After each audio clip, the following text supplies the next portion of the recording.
There was one day at work we there was some website where you put in like your email address and it'll tell you how many sites have your password, how many sites have used your email and stuff like that. Mine was all right. It was like 5 hacker sites had my password, and I changed my password like every month. This one dude like had 37 hacker sites had his information. His social security card was on like 2 of them. Like he has literally people have made money selling his identity, and he was like, it happens. Dude, I was like, someone tried to steal my Minecraft account the other day. I mean, that's like pretty fraudulent stuff. Are we gonna start, Justin? Or yeah, we did!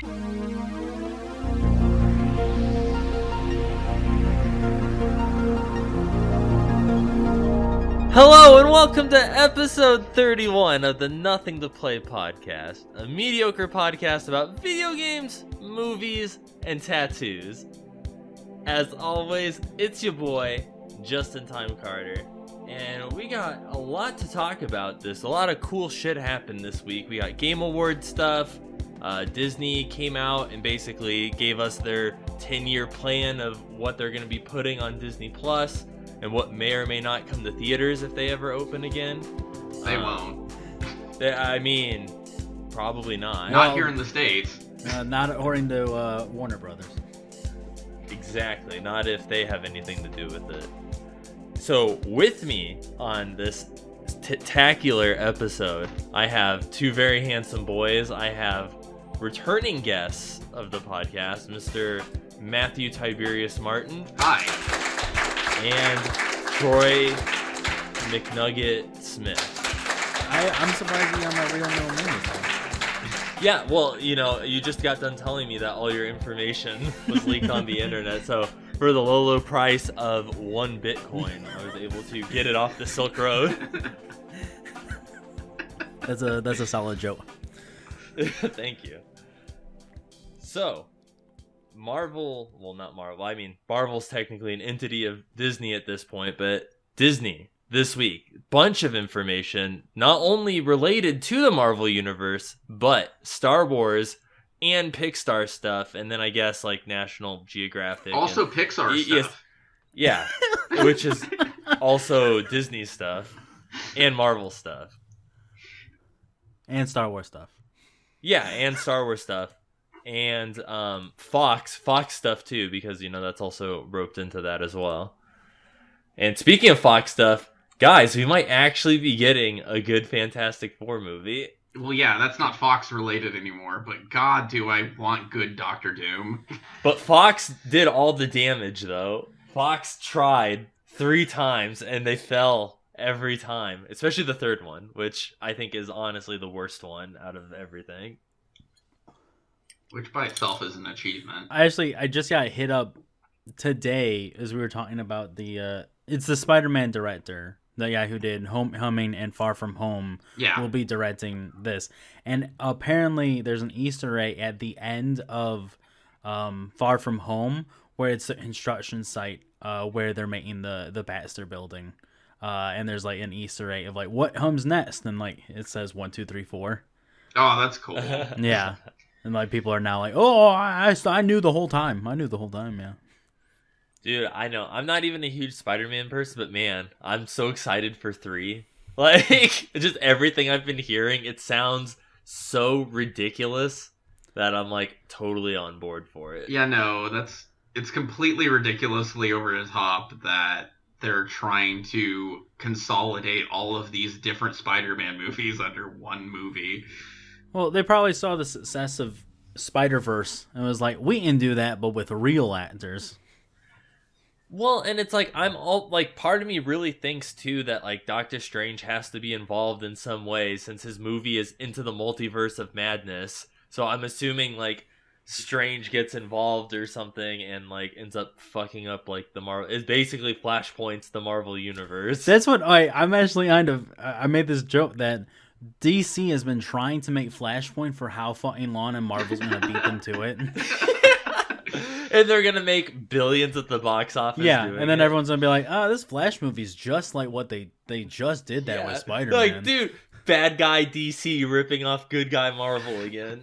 Well, I get the feeling WandaVision's going to be the thing that kicks off all this multiverse stuff going on in, like, the MCU. Because, I mean, it pretty much sounds like they're kind of doing some kind of a House of M kind of thing, but not exactly. Well, it's like a mashup of House of M, The Visions, which was, like the Leave It to Beaver with the Vision. And then the new trailer, I don't know if you guys saw, it makes it look like there was this Captain America story where they convinced all the villains that they were in a Leave It to Beaver town and that they weren't supervillains. And I think that's... yeah. And the new trailer sort of hinted that maybe they're in like a hologram, or a shiny Charizard is what they're inside of. I also saw the other day too in news that supposedly in Spider-Man 3, Matt Murdock from Daredevil is going to be in it too. Well, thank God, because I love Charlie Cox's Daredevil. Yeah, because they said that the reason that like a lot of the Netflix Marvel characters weren't in any of like the big movies and stuff was because they were contractually obligated to only be in like the Netflix universe, and that they couldn't be in anything else until like 3 years or whatever after the contract, which I guess it, like for Daredevil it just hit the 3-year mark since being canceled or whatever for the contract. So yeah, I like Charlie Cox as Daredevil, but I'm far more excited for Vincent D'Onofrio as the Kingpin to face up against like Tom Holland's Spider-Man. I think that would be awesome. Oh no, definitely. What if he is in, like, Charlie Cox is in Spider-Man 3, but fucking Ben Affleck is in it too? Daredevil? Or the dude who played Hawkeye? That would be the Easter egg no one saw it coming. Yeah, and they're all like looking at each other like, dude, who the fuck are you? And he's like, and they wouldn't be, they're blind. They're like fighting and like not even hitting each other, and like Peter's like, guys. Jesus. That'd be great. Well, okay, so I remember, what did they have? Well, wait, there was the Endgame director's commentary where they said, the Russo brothers said they tried to get the Netflix people in, at least Luke Cage and Daredevil, and it like took them forever, and they couldn't figure out a way to do it with Netflix. So they love the actors, and I would love to see Luke Cage, that version of Luke Cage in the MCU as well.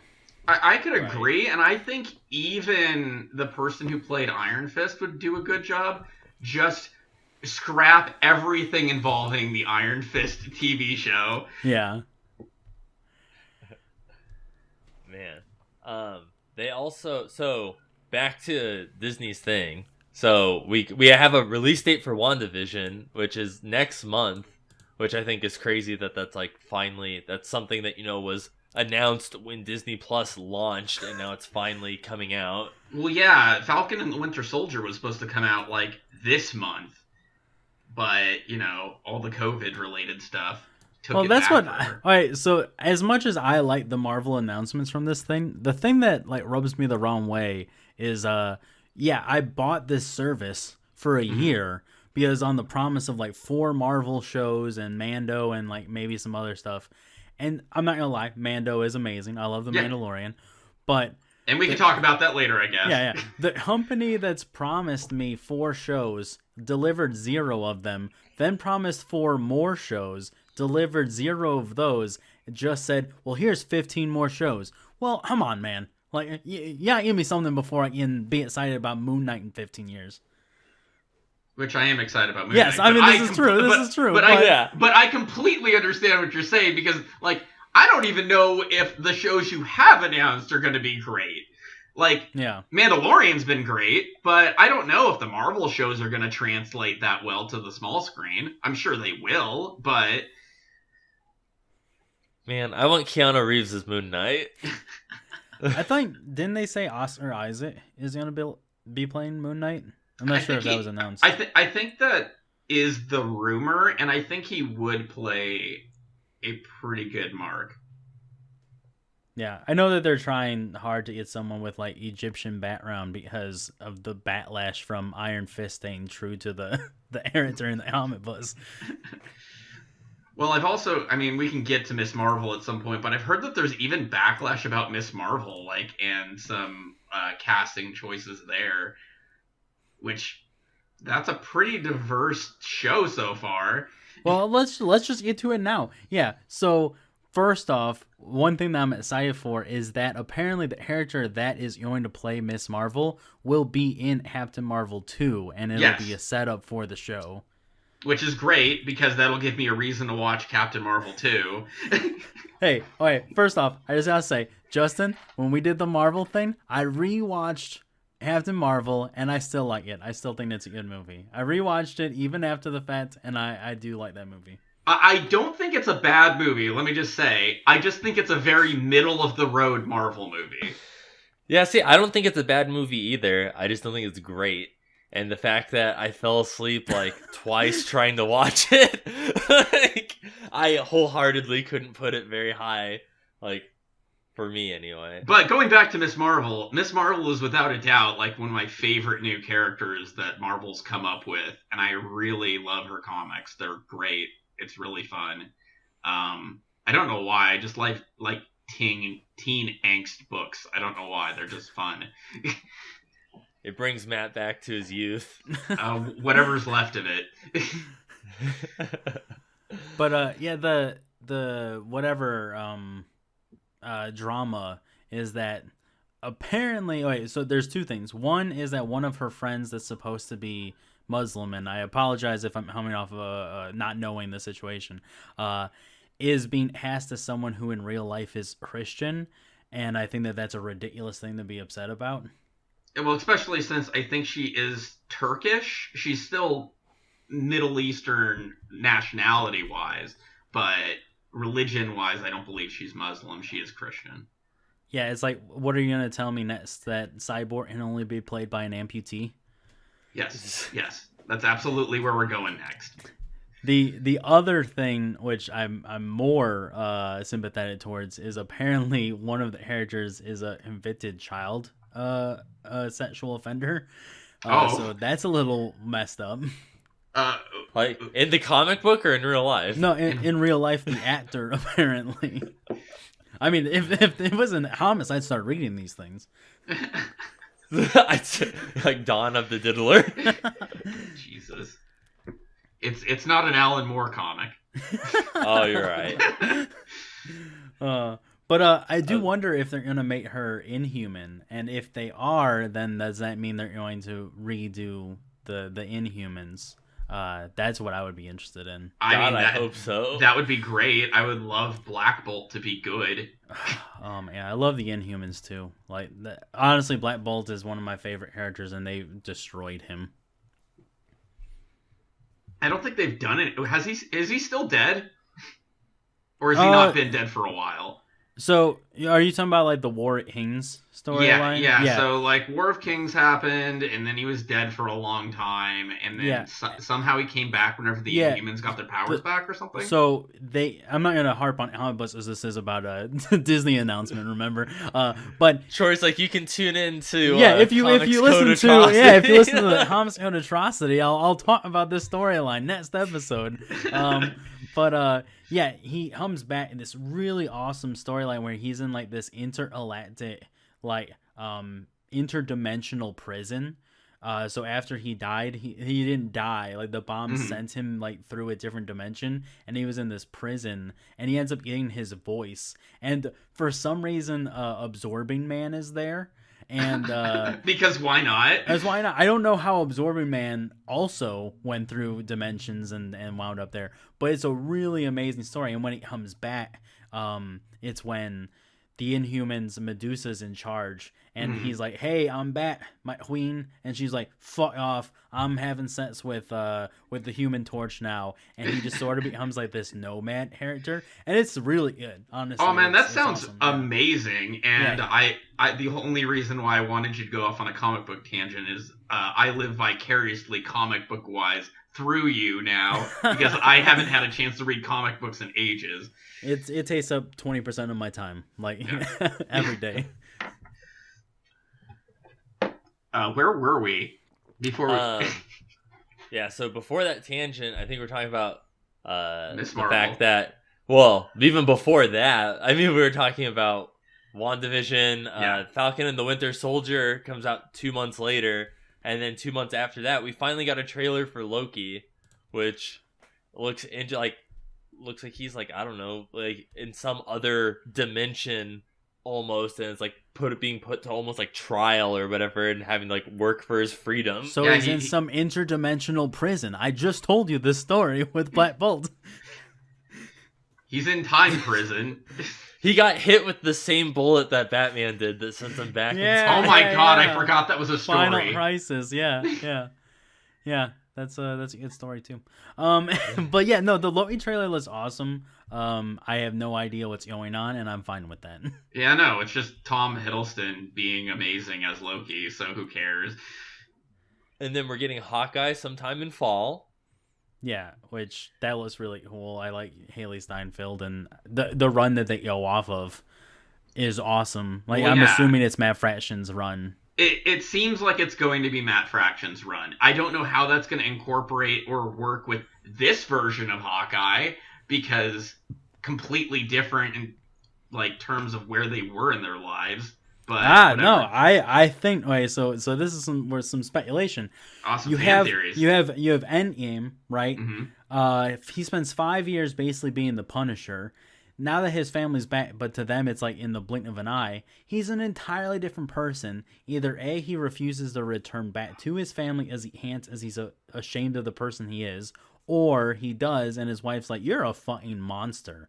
Like, get out." And then he becomes that divorced piece of shit, self-loathing version in Matt Fraction, where even Bishop doesn't like him, and he's living in some apartment by some Romanians. I think it can still work with the storyline. So my fan theory was exactly what you said, only it takes place immediately after Endgame. Or not Endgame, after Infinity War, in between those times. I could see that. Yeah, I mean, it could be either or. I don't think either of us know for sure. I mean, no, we don't have a peer into the actual script or anything along those lines, but I am excited to see Kate Bishop. Yeah. And that they're building up towards the Young Avengers, who I also love. Well, yeah, I mean, that's like with Loki's taking place in like because at the beginning of the trailer they showed in Endgame or whatever, when they like fucked everything up going back in time, and he got the Tesseract and then teleported out. So it's like taking place sometime like during like the first Avengers movie, but like in some alternate universe where they went back in time and like fixed everything. Yeah, and even in the trailer, it looked like there were times where he was like in the 60s or something. Mm-hmm. He's D.B. Hooper apparently. Speaking of alternate timelines, we've got all the cool shorts from the What If series. Yeah, I know you were super stoked about that. I have been super excited about that, because the What If stories are always a blast, and just hearing some of the ones that they were going to do, like Sharon Carter getting the super soldier serum, and Steve flying around in an Iron Man suit. That sounds amazing. Well, I think it's interesting too because it's going to be animated. Yeah. And like I was never Marvel's had animated movies before, and I was never really a fan of like their animation style or like the movies themselves, so I'm like hoping that it's actually like good. Well, it looks the same animation style as Star Wars Resistance, which I don't know if either of you guys saw that show. It was all right. It was a show. But apparently that animation style is really cheap to do. So they can bust out like 22 episodes, no problem. They're like sold. Yeah. And then there was some stuff like I don't know what the fuck Ironheart is or Armor Wars or like some of like that stuff that got announced. Well, like I know Secret Invasion. Well, but... you've been so far out of the comic game that you probably don't have any idea what Ironheart is at all. Well, no, what is it? Well, all right, so we're moving on. Troy, yeah. No, Ironheart is I don't know if she was American or if she's from another country, but she was like a genius protege for Tony Stark. And oh Jesus, I just got a Zoom notification. Anyways, yeah, and so she's basically gonna be the new Iron Man. But she's even smarter than Tony Stark is, and she's like a teenage girl. All right. And then Armor Wars, which I'm not 100% sure on how they're gonna do that, but it's just gonna be. Remember Iron Man 3, where at the end he has like all those suits. Imagine that all of those are people who have their own individual suits, and War Machine's gonna be the main character of that. I don't know if it's a movie or a Disney show, but I'm actually really excited for that. As it basically imagine Tony Stark's now gone, and probably Justin Hammer, it's the blueprints for making a suit, and then sells it to literally every country. So there's 30 Iron Mans that all have their own personal agendas. Yeah, because then you could do any of the weird like B-list Iron Man villains. Like almost all of Iron Man's villains are people in suits, so you could actually do any of those, and they're all up against War Machine, which is super dope. That's gonna be cool. Yeah, so I'm actually really excited for that one. Yeah, and it looks like it's going to be a series because it says Ironheart, Armor Wars, and Secret Invasion are 3 new series coming to Disney. They'll probably just be limited series or something like that. Yeah, like maybe 8 episodes or something like that, kind of like Mandalorian. I also have no idea what they're going to do with Secret Invasion, especially with how the Skrulls are characterized in the MCU. Yeah, they made them good guys, which is something I enjoyed. The twist was nice in the Captain Marvel movie, but that doesn't make them good villains. I don't know how they're gonna do Secret Invasion, especially how you just fucking killed off. Like the whole point of Secret Invasion is that you don't know who is an alien on the Avengers, and it could be Iron Man, it could be Captain America. So like, is this show gonna have other people in it? Like, or is it just Skrulls and Nick Fury? You know, like if it's not if Nick Fury ain't a Skrull and he's the only character on it, I don't really give a fuck about the show. Yeah, no, I have no idea. Like, I also enjoyed that twist because I think that's cool that they made. I mean, in general, the Skrulls are refugees, and it makes sense that they kind of made them more sympathetic in the Captain Marvel movie.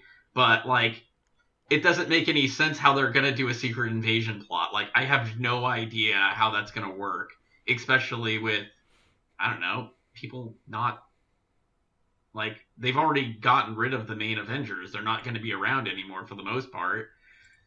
So, I was like, one of the other things was the Guardians of the Galaxy holiday special, which is gonna be filming alongside Guardians 3. Which I guess that's coming in 2023. I ordinarily would have no interest in that outside of the fact that I'm sure James Gunn is going to have a hell of a fun time making this, and I'm sure it'll be fun. Well, because I think it's going to be fucking hilarious, because I'm assuming the whole principle of it is going to be like, Star-Lord's like, bro, Christmas, and they're like, what the fuck's Christmas? So it's going to be the whole, like, him trying to instill, like, it's like a Hallmark movie of him trying to instill what it means for Christmas to, like, Drax and fucking all these people who don't give a shit about, like, whatever the fuck Christmas is. Yeah, it's gonna be fun. I imagine it's gonna be something like making fun of the Star Wars holiday special also. Oh, I imagine there would be some tongue-in-cheek stuff about that, too. Well, and you know at some point they're gonna decorate Groot like a Christmas tree. Like, it's gonna fucking happen. Like, yeah, speaking of Root 2, I think they do have a Root TV series also. Like, it's probably for kids. I Am Groot. Which who knows how the quality of that's gonna be. We'll see. It'll be for kids. Yeah. And then Tanner will be happy to hear that in Black Panther 2 they're not gonna recast Chadwick Boseman. You know my opinions on Black Panther, Justin. All right, I don't think there should even be a Black Panther 2. To be honest, I know.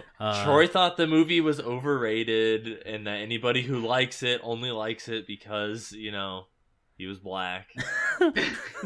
How dare the Black Panther be black? You're gonna have Black Panther 2. No, it wasn't that. It was that I loved Black Panther in Infinity War. He was one of the best characters in that movie, and they basically ruined him to make a good villain. And like you can still have a good villain and a good hero, but they butchered the character. So that's been my problem with Black Panther. I still like the movie. I put it above Captain Marvel, but it's not like any upper echelons for me. But his characterization in Civil War is super good, and a super good like moment of him being a better leader and a better king. And then a lot of that gets undercut whenever you're going into Black Panther, where it's like, wait a minute, there was some character development that's missing that's not here anymore. Yeah, but the other part too is like the character. I mean, not the character. The actor unfortunately died of cancer. It seems to me kind of in bad taste to make another movie and what didn't the character who plays Suri just tweet like some crazy anti-vaxxer like homophobic video on Twitter? So I don't know how much clout they can run with her being the main character. Yeah, I don't know. Like, I don't know if if she can carry a movie the way Chadwick Boseman did. Like, he was just such a good Black Panther, and like I don't know if that's like huge shoes to fill. Yeah. Well, there's She-Hulk though. There's She-Hulk, and there's also a third Ant-Man and the Wasp movie with Kang the Conqueror as the villain.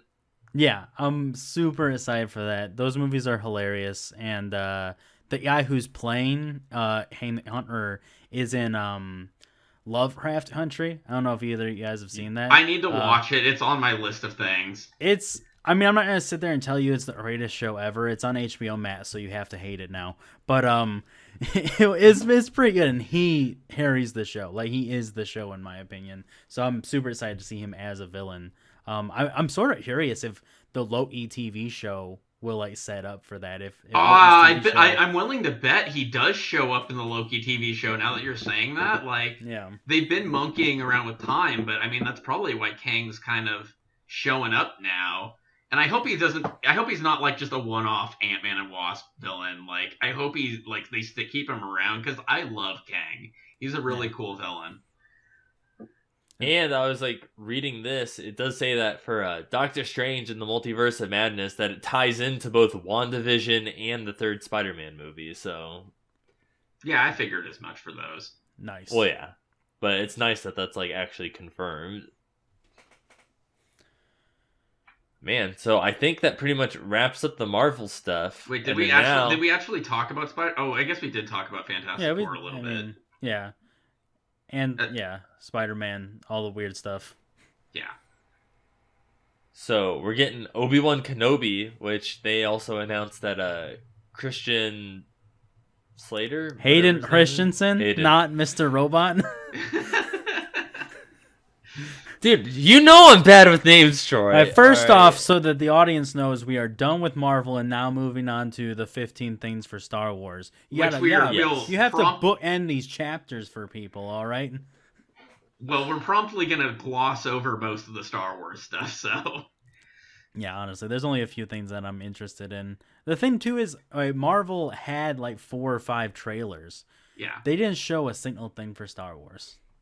No, it's like the equivalent of like at E3 whenever somebody shows off a game and it's really just the title screen. Yeah. But for Obi-Wan, they've been kicking this around for a long time, and I for the life of me can't figure out what they're going to do with Obi-Wan Kenobi in like a TV series, because like we've already seen a detailed account of everything that he's doing. Yeah, I have to imagine if Hayden Christensen's in it too, one of two things is going to happen. Either A, at some point when he's on Tatooine, supposed to be watching Luke Skywalker, he goes off and fights Darth Vader for some reason, or B, it's just gonna be him taking peyote in the desert and being haunted by the ghosts of his past. I kind of want that last one. I know, yeah, the latter sounds like a better show in my opinion. He's like tripping on fucking moon peyote and walking around. The one that you said is probably closer what they're actually gonna do, and that just sounds like fan service. It doesn't sound like there's any reason for it to exist. Yeah. What else? There's the Ahsoka show, which I'm not really surprised after they introduced her on The Mandalorian and stuff that she's getting her own show, which I'm assuming will kind of tie in with The Mandalorian at some parts. Yeah, so as I was reading these announcements, there was a few things that I was finding kind of annoying, and this is the thing that was annoying me for a long time with Star Wars. The movies completely, almost entirely center around the Skywalkers, and that was pissing me off. And then it was like, oh cool, the Mandalorian's gonna focus on kind of a new time and like new group of characters, but now it seems like, oh yeah, everything's based around the same timeline and place and the exact same time in the timeline when Mandalorian happens. I'm like, yeah, why do we need to have that? Well, even that, like, wasn't all the marketing for Rise of Skywalker was like, this is the end of the Skywalker era. By the way, here's 15 shows that take place during the Skywalker era, just so you know. Yeah, instead of, doing any of the cool Old Republic stuff or any of that. Well, one of the shows is going to be the Old Republic. I don't remember which one it was. It was Acolytes or something. Yeah. Yeah, there is. So you do get your one show. You do get one show, Matt. I was reading that and I was like, what's the High Republic? But sure, why not? And then there's also Star Wars Visions, which seem like it's kind of like an anthology thing. Which, yeah, maybe it'll be things that aren't just in this, like, 80-year period of Star Wars. Here's my worry about this announcement is like, okay, you got The Mandalorian, and don't get me wrong, I love it every Friday. I watch it. I just watched the latest one, and it was probably my favorite episode. But you just did one IT show after having, let's say, half of the Star Wars movies being shit, So, like, maybe let's get 1 or 2 or 3 good ones out before you say here's 17 more shows. Warm people back up to Star Wars after it being kind of Yeah, not immediately be like, oh, well, people were pretty pissed off about a lot of what we did, but we did one good show.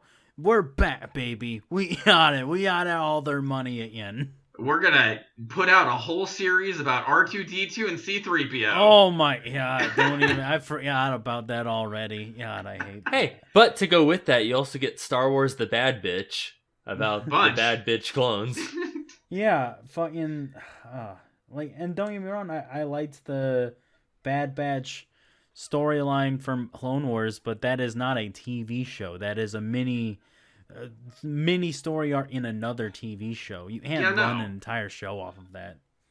I mean, they're gonna try. How much more? How much more of the Clone Wars can you really fucking explore? You did like 6 seasons of it. No, 8 seasons of it. Oh my God. Whatever. It's like, and all of those seasons are pretty great, honestly. But you're definitely right. They don't need to do any more Clone Wars. Yeah, I don't know. And then there's a spin-off for Rogue One that was one of the characters that's already dead. So I'm glad that we're going back to prequels. Oh, are we talking about Black Widow already? Zing. Man. I forgot about that. Oh, actually, I know we passed up Marvel, but one thing I was upset about was there wasn't a single goddamn announcement about the Blade movie. You just told me what you're doing for the next, 10 years, but I still don't know what the hell's going on with Blade. Like, you couldn't have snuck in at least something with that, I think the only thing that I saw is it was just a reconfirmation of the casting that they already confirmed. So, yeah. Like, that's right, Wesley Snipes is back, baby. God damn it. Wesley Snipes as Wessler now this time. Yeah, they're like, now the CGI has got to such a good point that he can literally close his eyes and it will look like they are genuinely open this time. Oh. So Rogue Squadron. Yeah, with Patty Jenkins, which, like, I'm not gonna lie, I liked the first Wonder Woman movie, but a lot of people forget that she also directed 80% of Thor: The Dark World.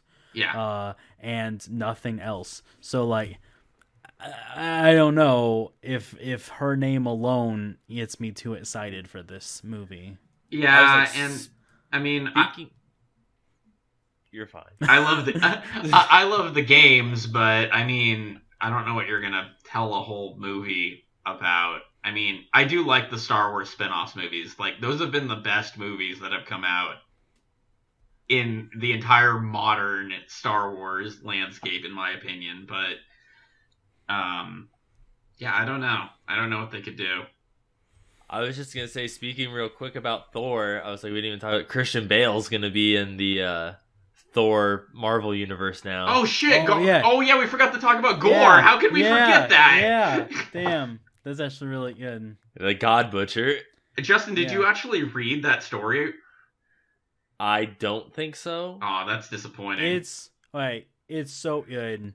It's during, like, what timeline of Thor does that take place? So all Thor, of them. Yeah, Thor. Wait, so another mini episode of Homicide Atrocity. Over Thor, I don't know, maybe 10, 12 years ago, he did God of Thunder, which had Thor the Butcherer, which basically was a guy who killed gods, right? And there's a really good storyline with him basically proving that Thor's a bitch, you know, that gods only are selfish and don't care about themselves. Then, like, years later, you have the original Sin story where Nick Fury goes crazy and kills the Watcher and steals his eyes, and then he gets into a fight with the entire Avengers on the moon.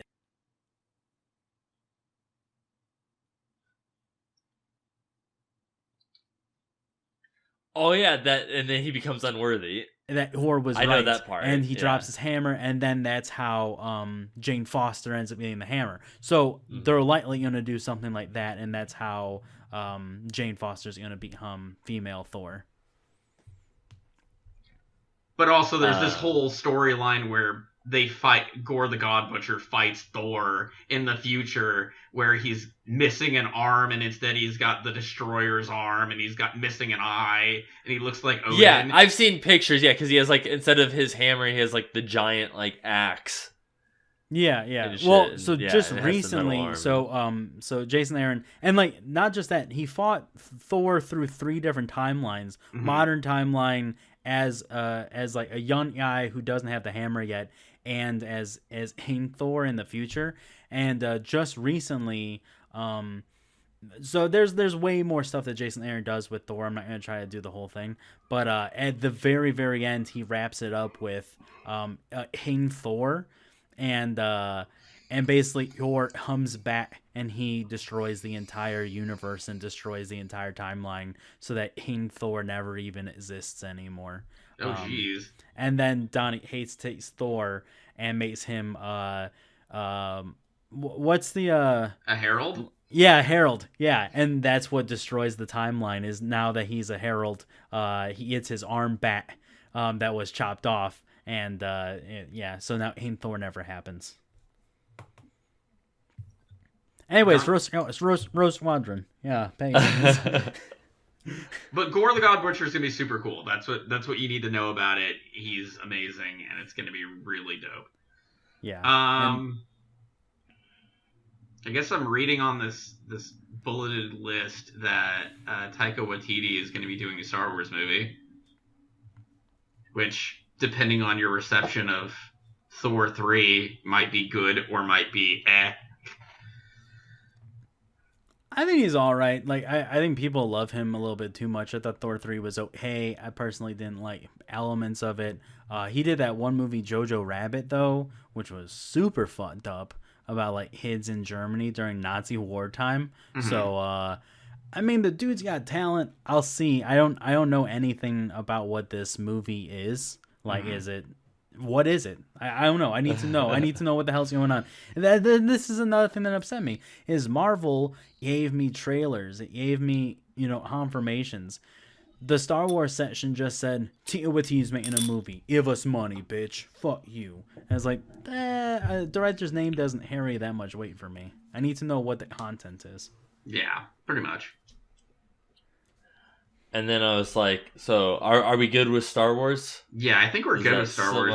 I don't think there was much more to talk about that I could think of. Yeah, as they didn't tell us anything. Well, yeah, it was just like us speculating for like 15 minutes about what the hell they're going to do. So now we're moving on to Disney. Yeah, so Disney and Pixar, we're getting some new Disney animation shows. One is Baymax, which is, from Big Hero 6. Which is technically still kind of Marvel, because it's like D-list Marvel characters. I know Stan Lee was in it. That's all I know. So it's a Marvel movie.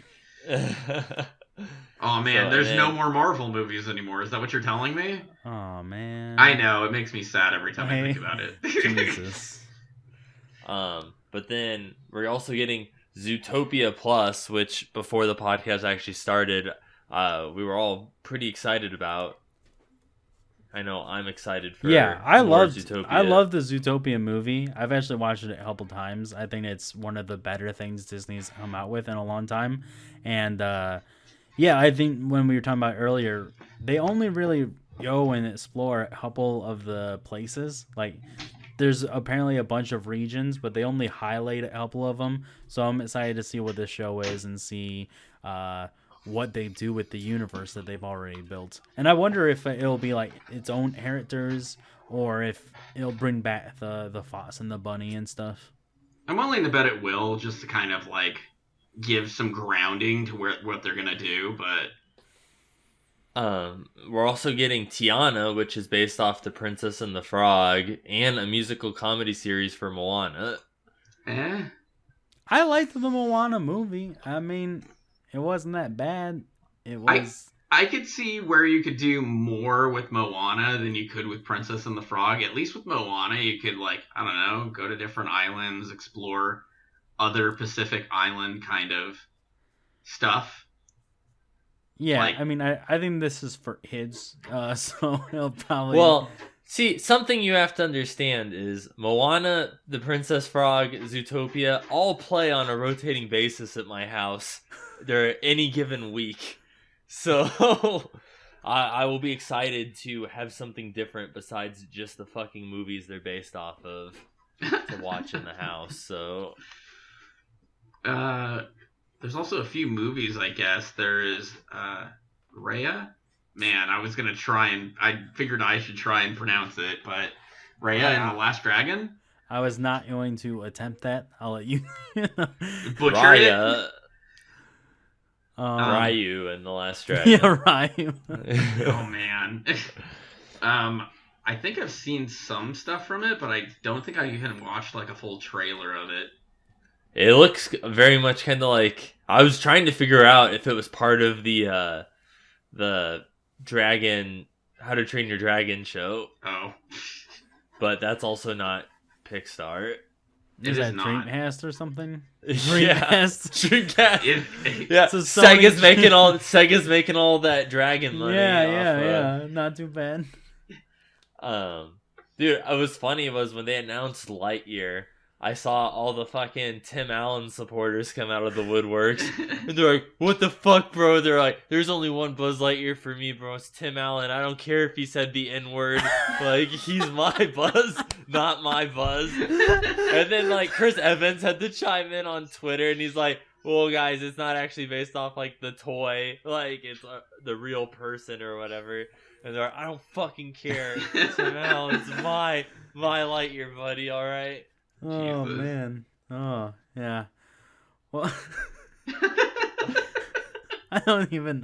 I'm just gonna pass that joke up. But there was a Buzz Lightyear TV show. I remember when the movies were really big, and I assume it'll be like that. As it's supposed to be like the TV show that the toys are based off of, and it's like actually Buzz Lightyear and Starkman doing like intergalactic police stuff. Yeah, so, with like Zod or whatever. Well, yeah, that's the coolest part of Toy Story 2.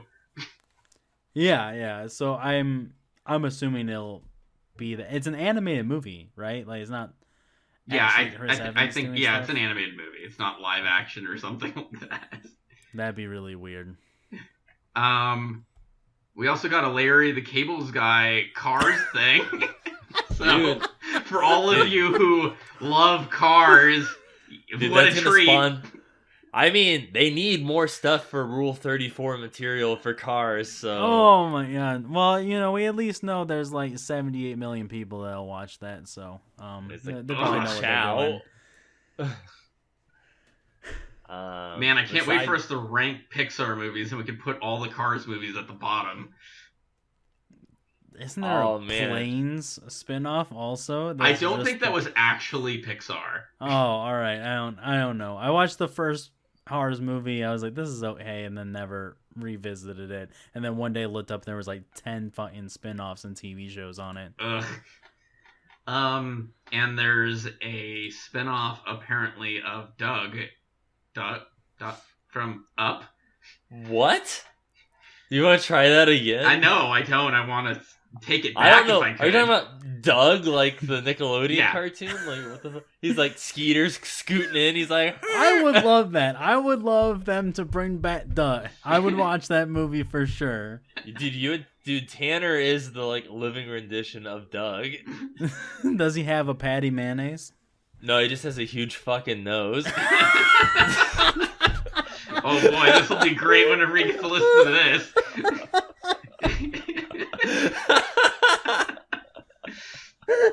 Jesus. Oh man, destroyed Troy over here. Oh, You're gonna. I think that's so. Right, whenever you put this up, you have to edit this one thing in, and that's just whatever bad high school picture of Tanner you have, and just edit it in that one spot in this video. And then just use Photoshop and use like the tool to just like blow his fucking nose up like massively large. I think that just needs to be the logo. I know every episode you have a different logo and it'd be like, we're gonna talk about Marvel and we're gonna talk about Star Wars, and for some reason the logo is a high school picture of Tanner, and he'll be like, what the fuck is this? I wasn't even on this episode. Yeah, let me write this down. It's gonna be Doug, but the O for Doug is gonna be the nostril. Jesus. What else were we talking about? I mean, we're done with the Disney stuff. I don't think there's anything else. Matt's just like slim pickings from what's left at the bottom of the list. The only thing left is National Geographic apparently has a show with Will Smith and Chris Hemsworth that no one will watch. And there's an Ice Age spinoff. Like, I think that's the only other things on this list. Starring Simon Pegg. Yeah. And at the very, very, very bottom of the list, after announcing everything that they were gonna do, Disney Plus is gonna start costing more. Oh boy. Yeah. Jesus. But they're trying to get all that value. Like, look at all the potential value you're gonna have in 10 years. Yeah. And that's honestly, I know I like to make jokes about HBO. I personally think that streaming service though is the HBO Max is like I'm on that almost every day. Disney Plus, unless I'm watching Mandalorian or I've been watching a couple Christmas movies lately, it's pointless. I don't understand this overall like love for Disney Plus when they really don't give you anything, and then this hatred for HBO Max that gives you like every show you've ever watched. See, I don't know that either, because like I'm not the type of person who's going to be like, oh man, I really want to boot this up and watch blank. That's really the only reason why somebody would have it, is if they like watching Disney movies pretty regularly. Well, see, dude, that's what's funny is like the majority of what I watch besides Mandalorian on Disney Plus is a lot of their like Pixar documentary stuff. Like, I fucking love that shit. Like the behind the scenes, like A Day at Pixar. And then there's the whole documentary about like the history of like Disneyland and stuff and how it was made, and like behind the scenes on like how certain rides were made and how they work and stuff like that. Like, I love that shit. Yeah, no, that would be those are really cool little informative pieces. Yeah, that's cool. And you're the only person I've ever heard say that. I mean, other than Mando, I think I've watched Mulan, which was a mistake. I could have told you that before you watched it, but I waited. But now it's free. Yeah, I waited until it became free and then watched it. And I was like, man, I am glad I didn't spend $30 for this. I know, and then everyone who spent $30 is like, huh, joke's on you guys. When they remove it, I'm still gonna own it. Yeah, I like the Wonder Woman 84. All the advertisement is like, it'll be in theaters and also HBO Max with no extra cost if you're a subscriber. In case you can actually make it into a theater.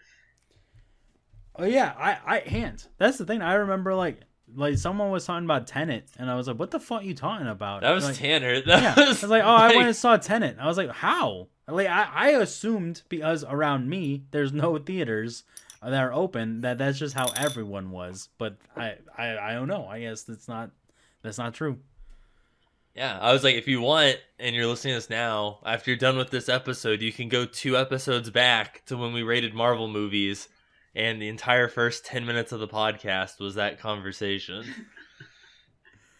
Yeah. And Troy made the very snide comment when Tanner was like, well, I was just in Washington, and then Troy was like, yeah? How many movies did you see? Yeah. But I guess overall, like, I don't know. I'll be excited for this stuff when it happens. I mean, the Marvel stuff I'm always excited for because we've had like a drought of Marvel news for a long time, aside from like rumor-related stuff. Well, the thing too is like this was not Comic-Con. This was not like I don't even know what to compare it to. But this was an investors meeting. Yeah. This was them telling people, hey, we need money because our fucking rides aren't open, because we can't release any movies, so we're actually losing money as a company. Let's just throw a bunch of shit out there. Please give us more money so we don't go bankrupt. And people just fucking bought it up. And it's like, they don't even there's no contractual obligation for any of these shows or movies to come out. And they probably got fucking tens of millions of dollars from this announcement. Well, whatever. yeah. My whole thing is that more than likely a good chunk of them will get made. I don't know about the Star Wars stuff. The Star Wars stuff might evaporate just like the Sinister Six movie or the or the Aunt May movie that Sony was gonna make. Yeah, or exactly. or the sequel thing to Game of Thrones. Oh yeah, or speaking of Star Wars itself, wasn't Rian Johnson supposed to make a trilogy after The Last Jedi? Wasn't the Game of Thrones guys supposed to make a Star Wars movie? Those are gone, so I don't exactly have a lot of faith just as you say something's gonna happen that it's gonna happen. I mean, pretty much. Obi-Wan Kenobi was supposed to be a movie that came out after Yeah. Solo, and Solo bombed so hard that it basically destroyed the future of movies for Star Wars. They were like, which is a shame because I do like Solo. I actually really like it too. They were like, boy, we're gonna have a Darth Maul movie. They're like, we're gonna have a Boba Fett movie, and then they saw those box office numbers and they were like, yoink. And they're like, no, you're not. I mean, I guess it's different as this is all stuff for Disney Plus, which they control, and it doesn't like there's no box office. It doesn't matter, you know. So they can make whatever they want as long as people and do it. And apparently, The Mandalorian is not a very expensive show for them to make, so they're gonna keep cranking that shit out. Which I'm fine with. Mandalorian's been super fucking great, so I'm loving seeing more of the Star Wars universe than what we've ever seen in the past. So, well, I think the big thing is Dave Filoni also being a part of it, which is, to me, The Mandalorian is the third show, the first being Clone Wars, the second being Rebels, and he's just doing the same thing he would do normally, but with live action instead of animated. Yeah, exactly. No, yeah, without a doubt, and you see that a lot with just, you know, how well it's, I don't know the word, I guess written. I don't think, was he the writer on it? I can't remember. He's written a lot of the episodes. It's him and Jon Favreau. Yeah. It's their baby. And Jon Favreau, known for that smash hit where he started the cinematic universe Jungle Book. Can we talk about live action Disney movies just for a little bit and just? Oh, I was like, that's true. We didn't even we're getting live action Pinocchio on Disney. Oh my What? god, that was a thing. I forgot. That's fucking horrifying sounding. I know, dude. I'm out of Disney, old Disney movies, Pinocchio was always one of my favorites because it did genuinely terrify me as a child. When the kid turns into a donkey, that is a genuine horrifying experience. No, so at last Christmas, I actually went to Disney World for the first time in a long time, and I went on the Pinocchio ride, and it was a fun. There was a kid in front of me that was crying. It was fucking haunting. It was like a haunted house ride. I was like, holy shit! Did you go into the whale? No, I don't remember. I just remember the part where he gets turned into a donkey. It's all black and neon shit. It almost looked like it was Nightmare Before Christmas. Fucking level crazy the Halloween Town. That's what the ride looks like. I was like, holy shit, dude, this is so hardcore. Jesus. Well, that might be fun. Maybe Pinocchio will be good. If for no other reason than that, but I can't imagine. I don't know. Are we getting a Lion King 2 or something? I don't know. The only live action things... I'm gonna look this up. I think we are getting that. The only live action things I remember seeing were Pinocchio. We're getting some Peter Pan and Susie live action thing. What? And then they were talking about the live action Little Mermaid, which everyone's pissed off because Ariel's black. we are getting a Lion King 2 that is live action. I did not really care for the live action Lion King. I think if you did a ranked list of the live action Disney movies, I think most of them would be unwatchable, in my opinion. Well, yeah, because they're just unnecessary movies. There's no reason for them to exist. They aren't making the original movie any better. They aren't doing anything. And I could go off on a tangent about how, cartoons are kind of stigmatized here in the States, and how the only reason why they would exist is it gives people who are older who grew up with the films a reason to go watch the films again instead of just watching the cartoon version they grew up with, because cartoons are for kids here. But yeah, that was my little tangent. I'm done. Are you? I don't know. I might be. The only live action one that I've liked was Aladdin. I actually genuinely did like the Aladdin with Will Smith, because it did not redo the same movie. It was different, but it wasn't unnecessarily stupidly different. They just showed scenes. Imagine that they took a bunch of deleted scenes from the original Aladdin and made a movie out of it and only hit the bit parts to fill it in. So it was you're not watching the same movie, but they're not disrespecting the movie either. They're just sort of showing you some filler, what happens. There's a long period of time where he's a prince trying to pretend to be a prince. So it's let's fill in some scenes. Yeah. So I like that. But other than that, I did not name a single live action Disney movie I liked. I have not watched any of them, but from what I hear, I think Maleficent's supposed to be good, but I don't know. Well, see, I've heard Beauty and the Beast was good, but I haven't watched any of them either. So we're not going to do a ranking episode. No, I mean... Yeah. Long story short, if you take anything away from this conversation, it's that's... Unless we're all going to watch them. Or unless Justin's at the bottom of the barrel whenever it comes to ranking stuff, then we'll go and fish that out. We still haven't ranked the Fast and the Furious movies, so I'd rather fucking do that before I do live action. I tossed out the Alien Predator one as a joke, but there's 7 movies in that, all the Alien movies, all the Predator movies, each of them have 7 movies, so you could do... Yeah. There's definitely enough material to rank them all. I would not be able to be involved in that at all because shamefully I still have not watched all the Alien movies. You don't have to.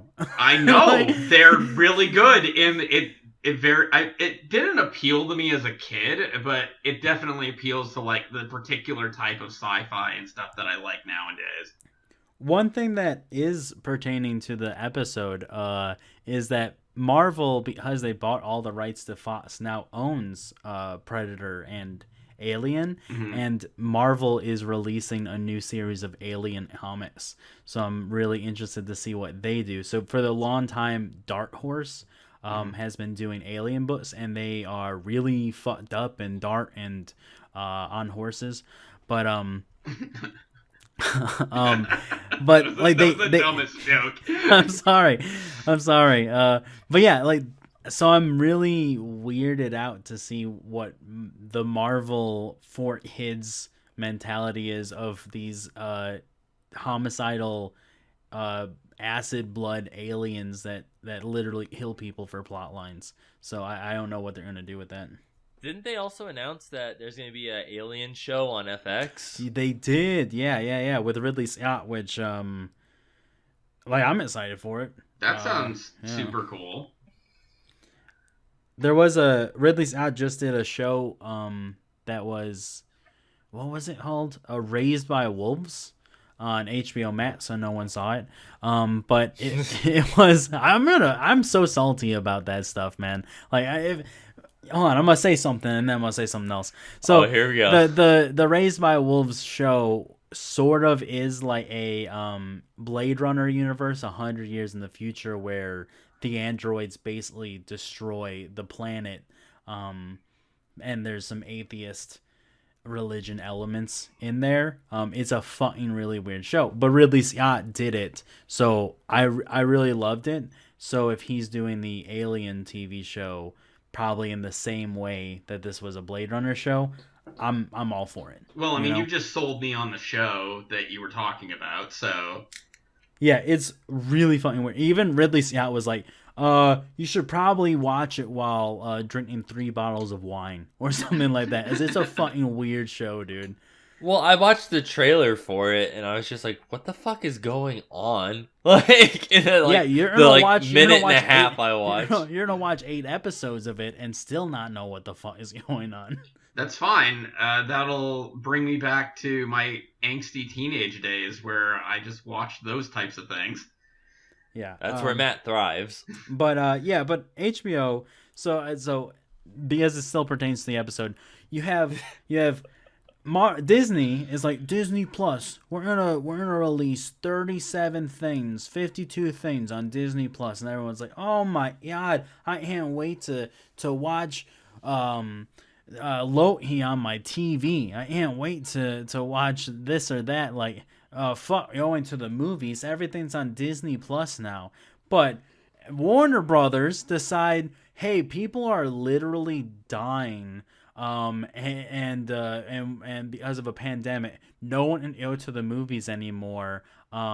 Let's try to release this on our streaming service. Yes, to make money, but B, so that people don't feel obligated to miss out and stay at home and do the responsible thing instead of going out to the theaters like they lived in fucking Arizona or something. And so that way I can see Tenet and not have it spoiled for me by some asshole who went and saw a movie, as I can't go see the movies. So to me, I'm like, oh, hey, this is cool. This way I'll be able to watch Wonder Woman 84 or watch King Kong vs. Godzilla and not have to legitimately worry about killing my grandma. But they're fucking monsters for doing that. Like, fuck them. And then you have Christopher Nolan come out and be like, this is the worst thing that happened to cinema ever. And I was like, I've seen Dunkirk, bro. Like, yeah, you're using some harsh words there. And you find out that he was the one that pushed Warner Brothers to release Tenet to theaters so that he could collect China money because his contract said that he is 20% of the box office. So he doesn't give a goddamn shit about if people get sick and they go to the movies. He just wants his money. So it ain't got shit to do with theatrical integrity or artistic belief. He just wanted a paycheck and didn't want to wait for Tenet to come out later on. Yeah. All right, so I'm a little upset about how Disney Plus is to say that they're going to do all these movies and they're praised for it. Well, Warner Brothers tries to do the same thing and they're fucking monsters. See, that's what really grinds his gears. Yeah. Well, but you gotta remember, Marvel good, DC bad. Well, I love the fact that they're going to be I love the whole HBO thing and the fact that they are doing that, and I can actually go watch some of the DC movies, you know, whatever one I actually feel like watching. I guess Wonder Woman again. Well, maybe people would think DC was good if, you know, Aquaman's wife didn't beat Johnny Depp. God damn it. Yeah, but let's fire Johnny Depp from the Fantastic Beasts movie and keep Amber Let's be honest, they were doing Johnny Depp a favor by letting him go from that fucking garbage. They should honestly let everyone go from the Fantastic Beasts movie. Like, he still got paid like $50 million for like the 5 minutes that they fucking filmed of him in whatever the next fucking movie was. So the thing that pisses me off is that, yeah, it's cool. We get to actually finally watch Wonder Woman, but here we go, like it's gonna be a whole year later before we get to watch Black Widow, which, I mean, sure, it probably will be okay, and it might lead into something in the Marvel universe, but like, I want to get to the other stuff in the phase. I just want to get past Black Widow, and they just keep pushing it back. Well, they also announced that they've finished production on Shang-Chi. Oh, jeez. I was really excited for that one. Yeah. I know. You're a huge Marvel fanboy, Troy. I know that's why you're so excited. Yeah, the Air I've literally only read about once when he was training Spider-Man when he lost his powers. Yup. But that's I know nothing. And the thing is, legitimately, if it's a whole movie, that's good. I want to see some really good fight scenes, as if this is some fucking Iron Fist shit, Marvel and suck a day. You know, like, hire the dudes who did John Wick or something. But yeah, like, Black Widow, I'm not particularly excited for. Shang-Chi, I'm not excited for. The Eternals, I don't give a goddamn shit that the dude from Stuber and Silicon Valley is ripped now. All right, that doesn't make me feel good about my fucking beard, good. Like, give me a movie I care about. As it sounds like, yeah, all right, I'm excited for Fantastic Four. Will I be alive when it comes out in 10 years? You know? Not the rate we're going. Yeah, exactly. Dude, I was like, speaking of John Wick, did you see that we're basically getting John Wick, but with Saul Goodman? No. I don't remember what that's called. I don't remember. It's called Nobody. Oh. Or whatever, but it's made by the people who made John Wick, but instead of Keanu Reeves, it's the actor that plays Saul Goodman in Breaking Bad. But it's literally like, I'm almost wondering if it takes place in the same universe, because it's like literally the same premise of he used to like be like this scary like gun for hire fucking person, and now like something happens, so now these people are coming to kill him, and they break into his house, and he fucking goes John Wick on him and murders them and puts his like family in this like panic room, and then now all these people are trying to kill him. That sounds like I've already watched that movie, Justin. You just described John Wick almost. I mean, well, it is also John Wick. a history of violence too. Isn't that the same movie too? I mean, you're right. But going back to Shang-Chi, before we went off on this tangent, I think I would be 100% more interested in that movie if it was Iron Fist, because I fucking love Iron Fist, and I would love to do Matt Fraction's run of Iron Fist. Yeah, what is it, Immortal Iron Fist? Yeah. But fuck knows if that's ever going to happen. It looked like, actually, did you watch Iron Fist season 2?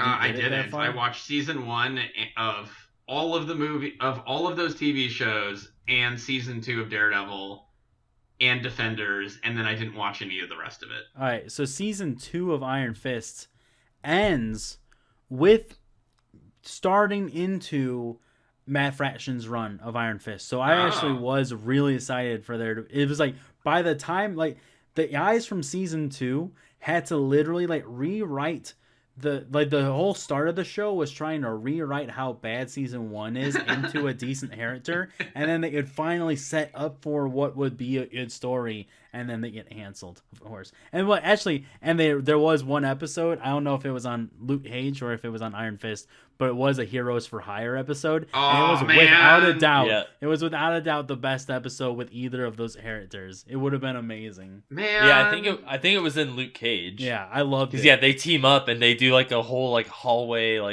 or was it Defenders? I don't remember. Like they did, but I do remember they did do some like Heroes for Hire. Man, that is one of my regrets, is that you didn't get enough Iron Fist, Luke Cage together. Yeah, it was. I think it was like a episode where they like went and busted into a marijuana like warehouse, and they were just beating people up like while there was tons of pot plants everywhere, and like you get a sweet Christmas and you get all. It was a really awesome episode. Oh man, I might just. Man, why you gotta sell me on shows that aren't relevant anymore? Just try to find that one episode. You don't need to know the context of it. All right, that's fine. Okay, fair enough. I do really want them to do an Iron Fist, but I think they just got so much backlash from the show, unnecessarily, might I add, that I just don't know if they'll ever do an Iron Fist on the screen. I mean, they might do maybe a show. I think he's an untouchable character because, and here's the other thing, is if you read the Mad Fraction, I think Ed Brubaker took over after Fraction left, I'm not sure, but the Immortal Iron Fist run, the whole point of him being a white guy is on purpose. Yeah. Because he grew up in China and everyone who was there hated him for being a white American, and then he comes back, embodies. You know, he grew up with this culture, this mentality, and everyone who's an American rejects him and thinks he's a phony. So he's in the middle of two universes where he's not welcome in either home, and that like builds his character. So recasting him as a fucking Asian person doesn't make goddamn sense. All right, I'm sorry, I don't know what to tell you people. Read the fucking comic and associate with the character, and if you don't like it, watch one of the other movies or read something else. I don't know. Like this is. It's also one of those cases where it's like, why can't you see yourself as that? I mean, fuck, I'm a white guy. I mean, white bald ass guy. So what the fuck do I know? But I can see myself in all kinds of characters. I mean, I love Kamala Khan, and I don't know anything about growing up in that type of culture, but still, like, you can kind of understand and identify with that. Why can't you identify with this white guy who is basically the embodiment of, like, if you grew up as an Asian American? Yeah. It's like when you watch American Dragon Jake Long, and then they, like, rebooted the animation style, and it completely changed and, like, redid everything in American Dragon Jake Long.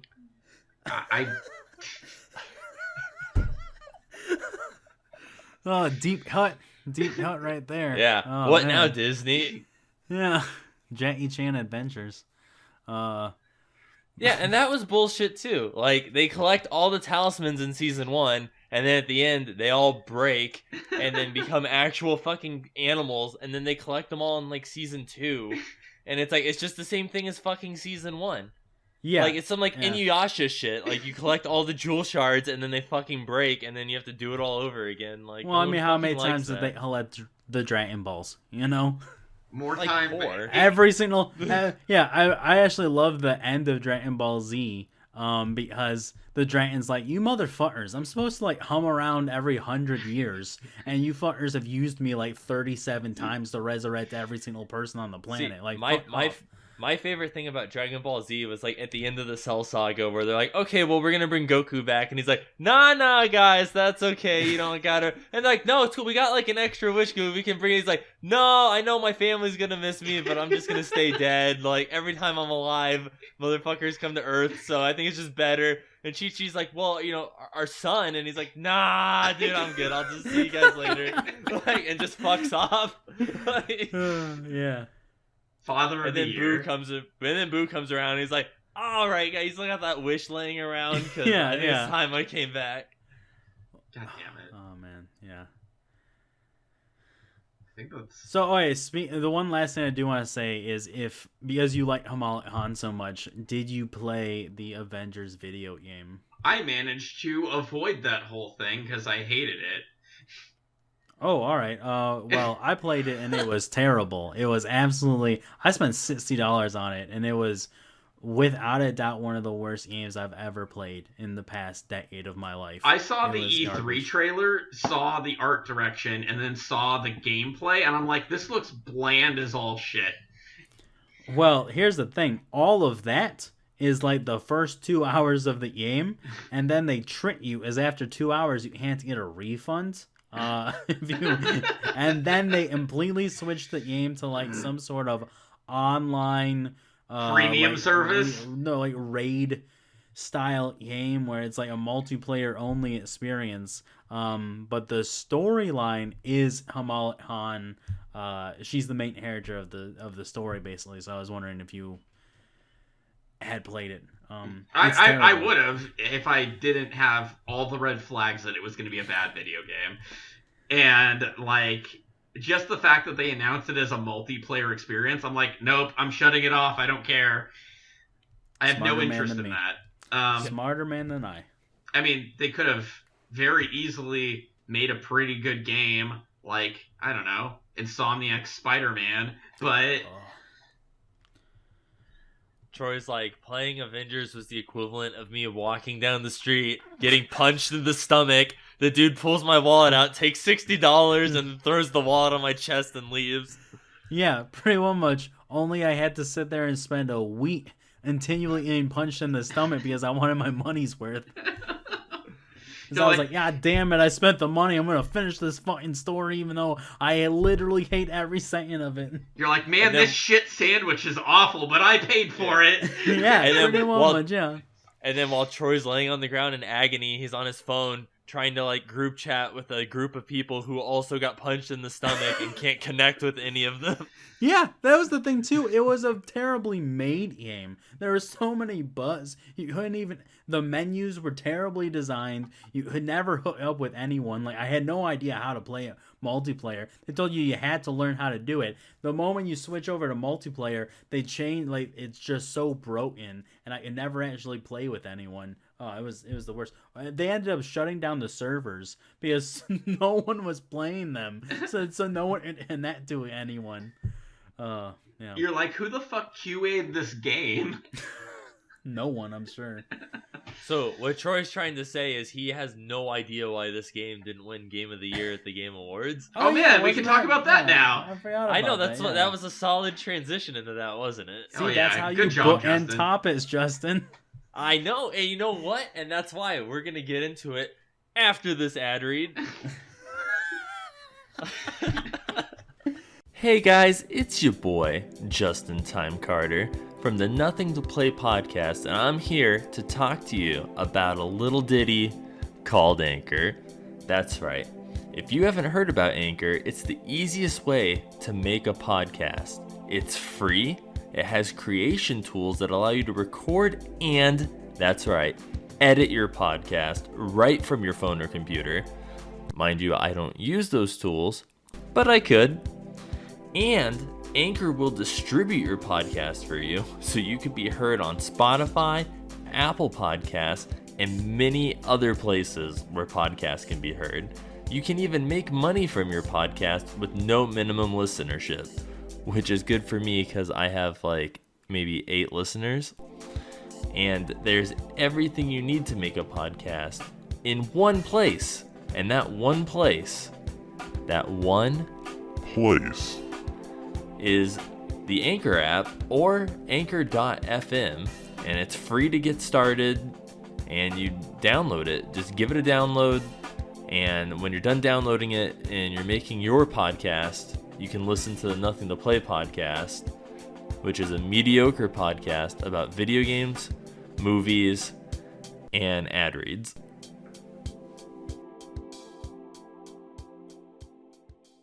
Man, that was a good ad read, wasn't it?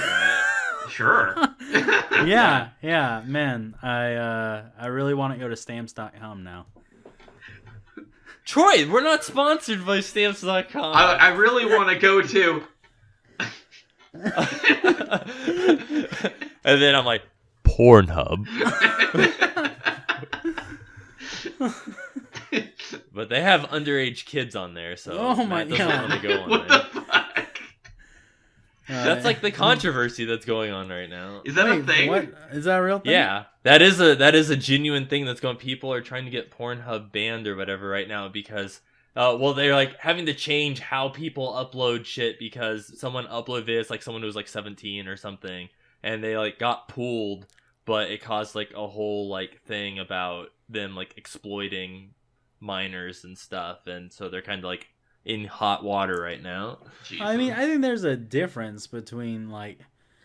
Oh, wait, hold on. Maybe I shouldn't start this sentence. Maybe. Yeah, maybe no, we sure. should back So back. wait, before Troy starts. So Troy, you know, owner of Comics Code Atrocity, has these views on underage exploitation of children. Wait, here's the Also thing. employed Wait. by.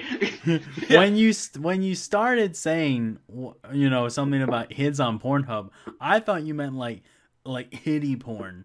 You know, like it's really fucked up shit. Like 17-year-old kids. That, Like, you know, that's a line. How can you check every single one? That's all I'm saying. You know, there's a big difference between someone who looks young and someone who is a fucking child. You know, literally.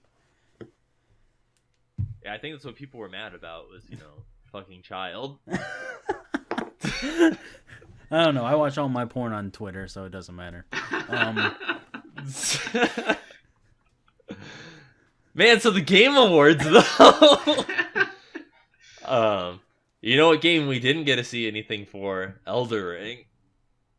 Elden Ring? Which, yeah. Yeah. Like, supposedly, you know, that might come out next year, but I'm like, the fact that we didn't see any gameplay or anything for it at the Game Awards tells me that it's probably not coming out next year. I mean, it's gonna be good. I'm not worried about it. It took forever. Like, Bloodborne had that one initial trailer where they were, like, doing weird stuff with the trick weapons, and it was all covered in blood, and it was just that teaser trailer for, like, 2 years before they actually had anything to show. Sure. I was like, man, and then I was kind of pissed that, like, The Last of Us 2 basically took, like, every fucking award. I mean, I could have told you it was going to. Well, it's like, I feel like Ghost of Tsushima should have won more. I didn't even play Ghost of Tsushima, but I was just like... I played both of those games. I think Ghost of Tsushima is phenomenal, and I had real major problems with Last of Us 2. I still think Last of Us 2 was a better game, though.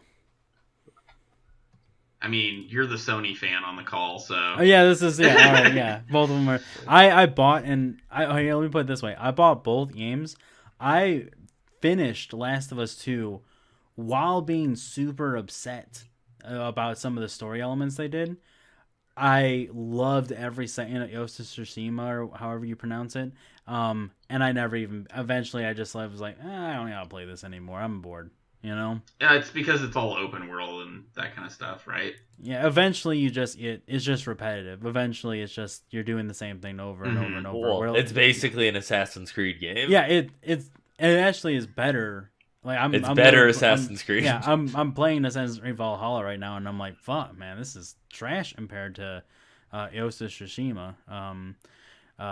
Which I really hope I'm pronouncing that the right way, and I'm not just saying some type of sushi. Oh man, I was like, speaking of, was it last night? I finished Bug Snacks. Was it everything you hoped it would be? Yeah, it was really good. I legitimately do want to play it. I mean, even if it was great. Do you have any intention of playing that, Troy? I don't know what that is. I actually just pulled up the Game Awards announcements, and I'm reading through them. I don't know what butt snacks are, though. I'm assuming it was announced a while back, or it's not a PS5 exclusive, but it's for free on PlayStation Plus for the PS5. It's an indie game where it's basically Pokemon Snap, but with like Muppets. What the fuck? In like a world where it's kind of like Cloudy with a Chance of Meatballs 2, where there's like creature things that are like live versions of food. Like there's like a strawberry thing with googly eyes, and they're called bug snacks, and the Muppet things eat them, and when they eat the food, their appendages turn into the food that they eat. All right, that's amazing. That's pretty cool. Yeah, you eat a strawberry, and like the person's hand turns into like a fucking strawberry. That's pretty. That's pretty cool. I'm not gonna lie. Yeah, and like the whole intro to the game is very much like BioShock Infinite in the sense that like you're like a reporter, and you were sent a video from this like walrus thing who's like an adventurer about how she like discovered this island that has bug snacks on it, and wants you to come like to the island to like get the scoop on this and stuff. So they send you, and your plane crashes, and you end up like eventually on the island with like the bug snacks and stuff. But she's now missing, and the island's kind of like the village. The people, the Muppet, they're called Grumpuses. So the Grumpuses who were living there have all like left the island and like are living on different spots on the island. They're not living on the main village anymore. And Philbo, who's the mayor of the island, is like borderline retarded and can't do anything right. And he says that like after Lisbon left, who's the walrus person, that everyone got like pissed off at him and left. And so your job is to like get them all back to the island and try and like interview them and stuff and try and figure out what happened to Lisbon and like figure out like why, like what are the bug snacks and why are they on the island and stuff like that. But it's masqueraded as a kid's game, but it has a lot of elements in it and stuff that very much teeter that line of like, this is not for fucking kids. Like this is genuinely horrifying. Like body dysmorphia stuff. I will say one of the things that really surprised me about it too is like a lot of the characters in there are very much gay, but they don't throw it in your face that they're gay, but it's just like hinted, and like just watching like video logs and stuff throughout, it's like you can tell like, oh dude, this dude, like there's this dude who's like a bro who wears like a hat and works out all the time, and he's like fucking in love with this like nerdy dude, and like the nerdy dude loves him but like is afraid to tell him and stuff. And it's like, so they'll like tell you in conversation, but they're not like throwing it in your face that like he's like, hey, I'm super gay for this dude. I don't know why I would need to play the game. You just told me the whole thing, man. I did not tell you the whole thing. That's like the general outline of the game. For those who are listening in, and Troy, the game's just I've never played it, but the thing that's all I've heard nothing but good things and how well written the game is. So that alone would be a reason to like really want to play it. No, I mean it does sound. It doesn't. Well, I looked up. It is very hitty looking. Mm-hmm. The animation looks very the Aldi's brand of Animal Crossing. Yeah. Or Heartland brand, whatever poor, whatever grocery store you go to where you don't buy the meat there. That's It's the Mr. Pibb of Animal Crossing. Yeah. I'm looking Dr. K. Yeah, I'm looking up these announcements though. Do either of you play Fortnite? As how did this turn into Super Smash Bros. All of a sudden? I have no idea. I saw the announcement. And I'm like, what is going on with Fortnite? I love how they showed like Kratos dancing, and then it shows like Kratos from like the early God of War games, and he's like, "How far have I fallen?" That's hilarious. Master Chief's in it. Apparently, characters from The Walking Dead are in it. Marvel characters, DC characters, John Wick. It's basically if you have any notable Travis IP. Scott did like a live concert. Yeah. Marshmallow was dancing around. So it's Juice WRLD's in there. Like if you have any notable IP of any kind, Fortnite will give you a bunch of money to use their character. Speaking of giving you a bunch of money to use their character, Sephiroth's in Smash Brothers, which means nothing to Troy, but dude, I was pretty surprised at my favorite thing that my biggest takeaway and the thing that I love the most about Sephiroth and Smash is all over Twitter. Everyone's just reposting that image of like where it looks like Sephiroth is stabbing Mario. I did And, see. like- I saw that picture, and I don't Yeah. even care about Final Fantasy or Smash Bros. And even I've seen that picture. But yeah, it's all over the place. And then it shows like when it shows him like doing that, and then it shows where him and Cloud are fighting, and then someone drew around that picture. And it shows like Mario still attached to Sephiroth's sword, like while all of that is happening. Jesus. What else was announced? There was a bunch of cool. Calypso project. Yeah, this looks awesome. This looks amazing. Like I haven't even watched the trailer yet, but the fact that it's a spiritual successor to Dead Space, like I'm all in. No, without a doubt. Like I have cursed I think I have ever since Dead Space 3. I haven't bought an EA game since then because I loved Visceral and just the Dead Space franchise, and they murdered Dead Space 3. And for the creators of the game to go out and do another space survival horror game, it's going to be amazing. Yeah, the same way. Dead Space 1, when I played it, I was like, this is going to revolutionize video games. This is phenomenal. Topped it with Dead Space 2. And then I was super excited. I actually played with Brian Tran. Yeah, you yeah, remember him? Yes. I don't know where I was living or he was living, but we played Dead Space 3 together, and we were super excited, and we played online, and we were both like, wow, this was fun, but the fuck did they do? Like, like this isn't even Dead Space anymore, It's just generic action game. Yeah, exactly. Like, you completely removed the soul of it. Yeah. The like suspense elements and stuff from Yeah, the game. well, you removed the crazy, so it was like, all right, you took one of my favorite characters is to play as someone who is actually insane.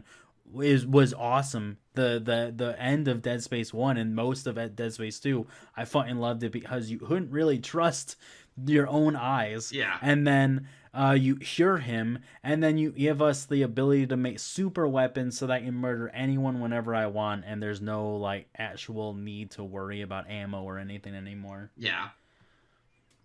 Dude, that was my biggest surprise. Was I was like, man, dude, we're getting like Left 4 Dead 3 and fucking Dead Space 4, but without the companies that like ruin them.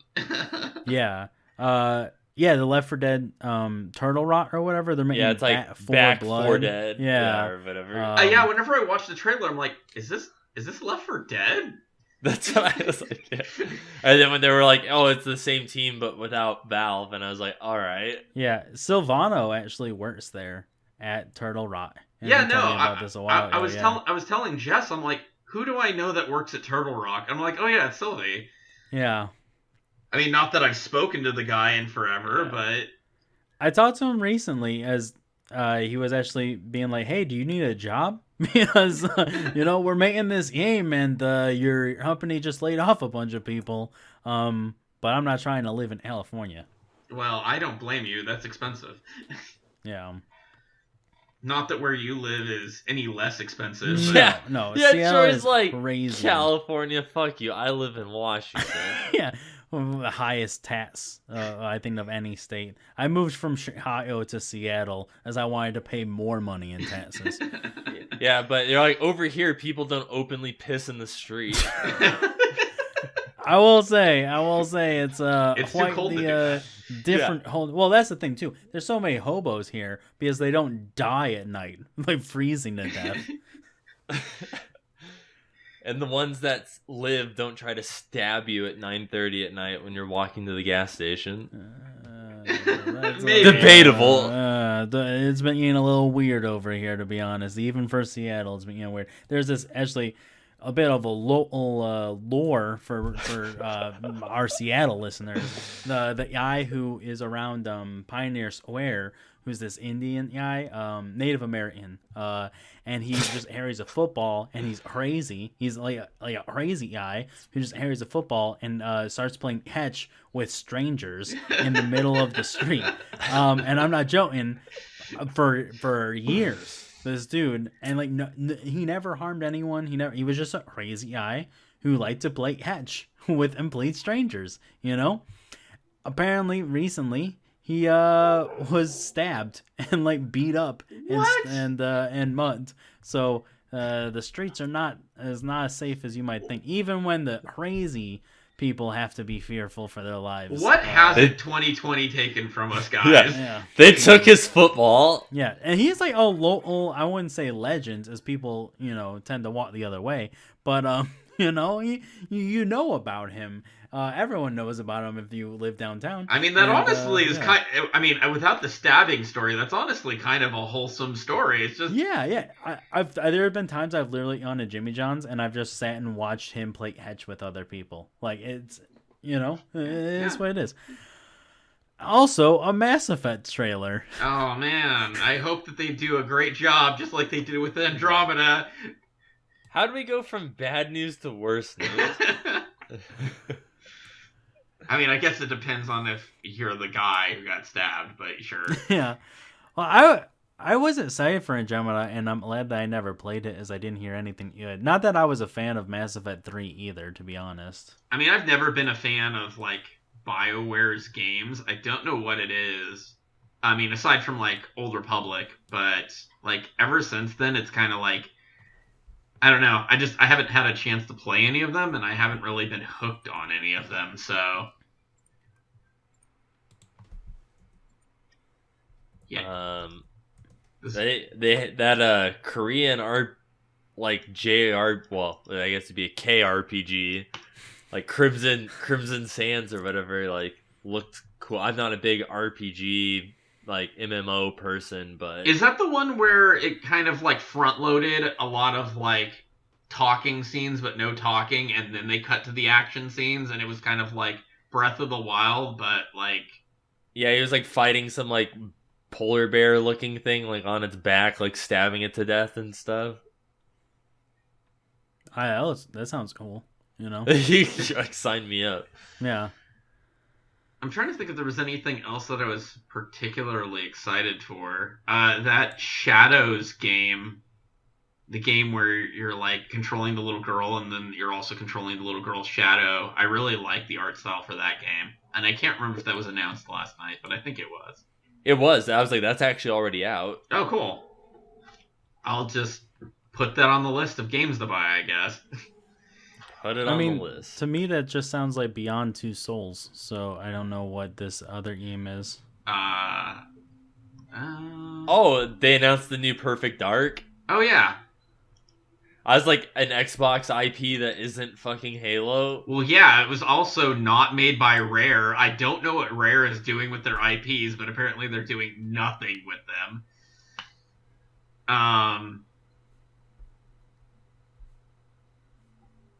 I was really surprised at how many awards Hades was announced for. I loved that game, dude. Oh, yeah. I fucking loved it. I don't typically like Supergiant games, and I do love Hades. Like, I don't know what it is about Supergiant games, and they just don't catch me for whatever reason. But everything about Hades has been super good. Not that I'm any good at it. I've never played a rogue type game before. At least nothing that like I can think of that I remember being notable. Mm-hmm. But I loved it. I don't know, like. I loved the story. I loved all the characters. I loved the gameplay of it, the hack and slashness. I love that every time I played it, you felt like it was a different game. Mm-hmm. I beat it twice. That was with air quotes for those of you listening. And I apparently heard he playing it for like 16 more runs, but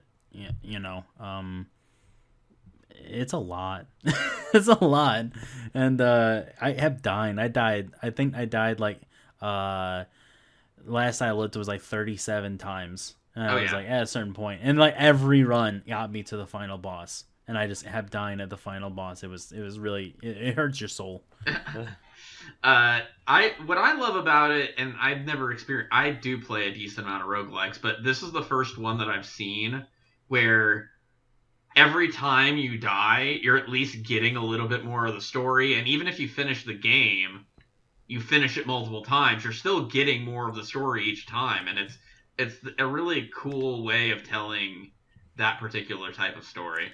Yeah, like you don't even mind dying because you get to have all the story elements, and dying is a part of the story. Mm-hmm. You know, like so I liked it a lot. So I don't know who won. Who even won like Game of the Year and stuff. Game of the Year was Last of Us. Oh, all right. I guess you already technically told me that. I'm gonna look at the winners and see. Well, yeah, who Last won. of Us won a lot of the awards. I think Hades did win, like, I think Best Action Game. I think so. Or something like that. And then, like, Animal Crossing won Best Family Game.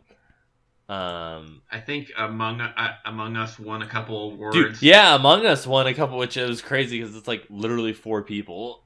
Well, yeah, it's 4 people, and I think the game came out, like, 4 years ago.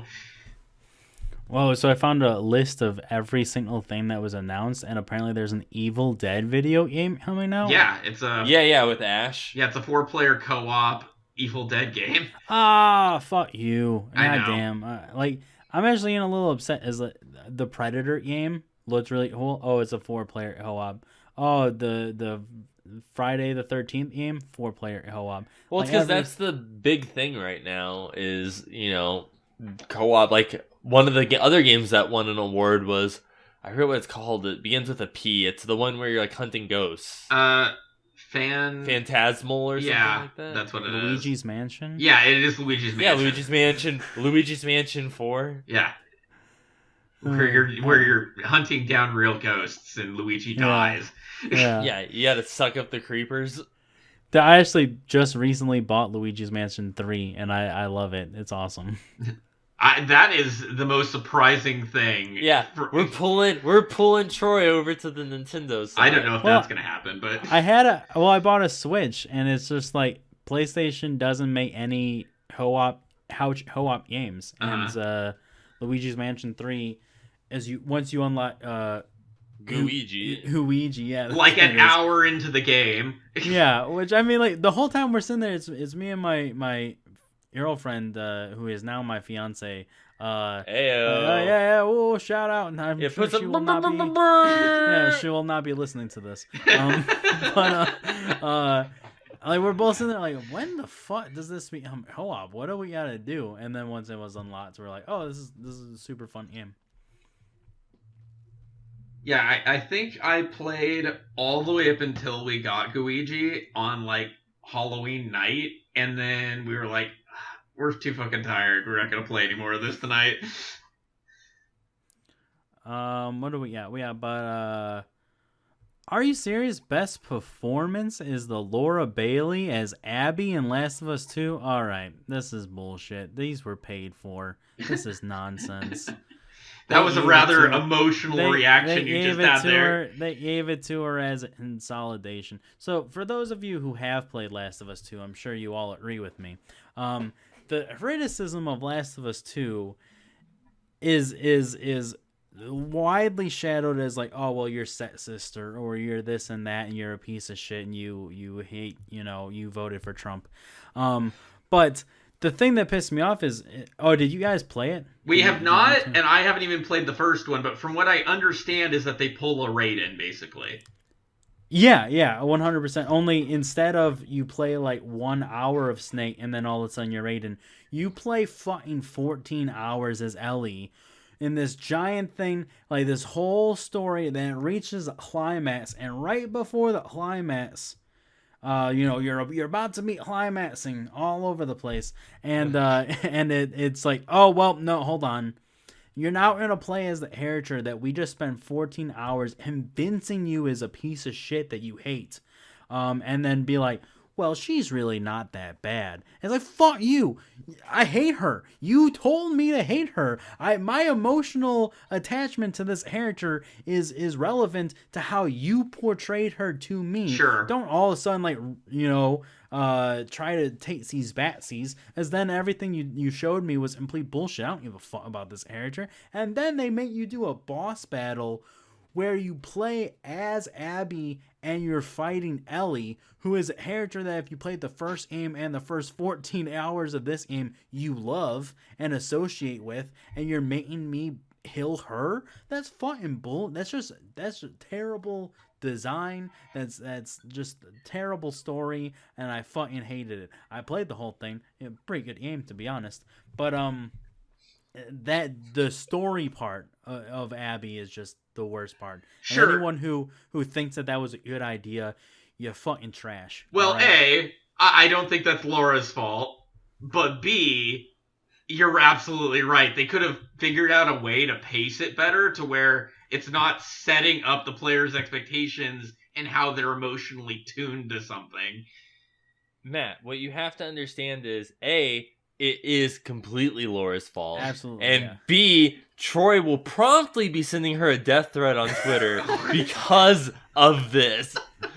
Dude, actually, it's super fucked up. Apparently, so Laura Bailey, who was the chick that actually did the moat happen stuff, is not the character's face. Yeah. Right? The character's face was an artist that works there that apparently, and this is all unsubstantiated rumor, so if we're sued, I'm sorry, Justin.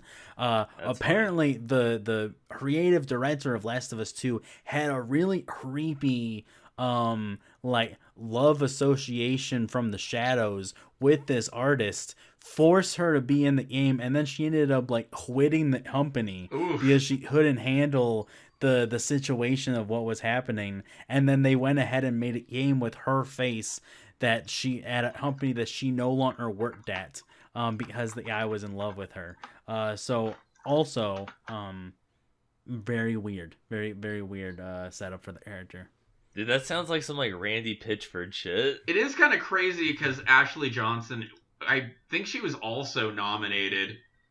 Yeah, she was, and she did not win. Which is kind of crazy, considering she's the main character of the... Yeah. Well, if you played the game, you would know that she's actually a piece of shit. As the villain that kills Joel is the real hero because she just... Oh, I had literally spent 3 hours complaining about it. But I'm not the hoarding, so I'm not going to sit there and make money complaining about things. That's Justin's going to make money off of me complaining about things. Which I appreciate. Yeah. But visit our sponsor at... yeah. And that'll go right there. Furniture Warehouse. So have either of you played Among Us? I haven't. I've played it a couple times. I just see that it's nominated for a lot of things. I think it won best mobile game. Mm-hmm. I'm really happy for them, especially since they're such a small indie team, and they seemed genuinely shocked that they won, but they shouldn't be because they've taken over Twitch. So, well, that's the thing. I have not played this game, but I know everyone's playing it. Like every single person's playing it. So, well, I've played all of the board game versions of it, so I kind of get the gist of I know how to play it. But I do know that like the interactive elements kind of make it different from, say, playing Werewolf or playing Secret Hitler or something like that. Yeah, it was pretty funny. When I did play it, I played it with the guys, Zach and Shannon, who I'm on the That Pixel Life podcast with, and like Plug. Zach's son, plug, and Zach's like son, who's like I think he's like I don't even know, he's like fucking like 4 or something, was like playing with us and stuff. And I was like the imposter like 9 fucking times when we were playing. Like every game I was practically the imposter. And I guess I kept fucking killing him. And he was getting so upset. And then they do a discussion thing. And Shannon would be like, Justin is the imposter. Like, he was the imposter last game. I guarantee you he's the imposter this game. And I'm like, you're acting pretty sus, Shannon. And they're like, dude, he is the imposter. And I'm like, no, you. And then everyone votes out Shannon. And it says he wasn't the imposter. And then, like, after the game's over and I end up winning because I was the imposter, we're, like, back in the lobby. And he's like, fuck you guys. I told you it was Justin. Nobody listened. And then you voted me out. And then he killed all of you. Here's what we could do. We could get all the Collins people together. You, me, Troy, Brian, Chris. We could get Randall. Randy. Oh my god. Oh. Yeah, I know. I still talk to Ryan all the time too. Oh, really? So yeah. He's in Texas. I think he was working on the Dark Souls game that just got announced. So yeah, he would probably be down too. The Dark Souls game?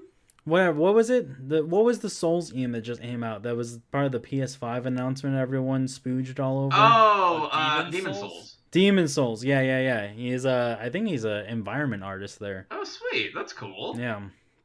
Yeah, so I mean, I'm sure he would be down. I'd play. It's nice to know that some of the Collins people are actually working on games. Yeah. Dude, I was like, somewhere Richard is like high as fuck on the reservation, like playing Resident Evil, Damn getting it. that grant money still.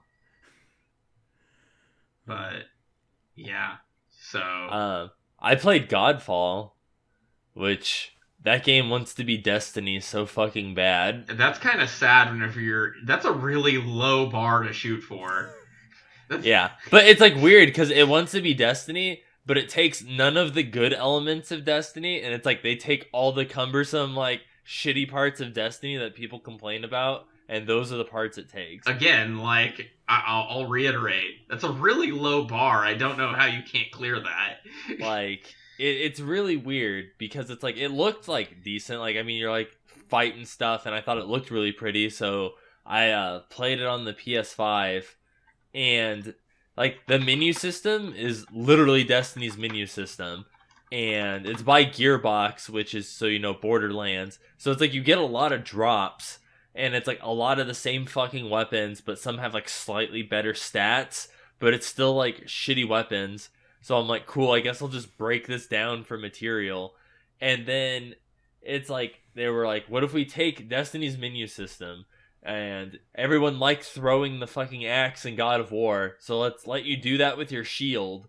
And people like climbing shit in God of War 2, so we'll do a bunch of those parts and just smash all of this together.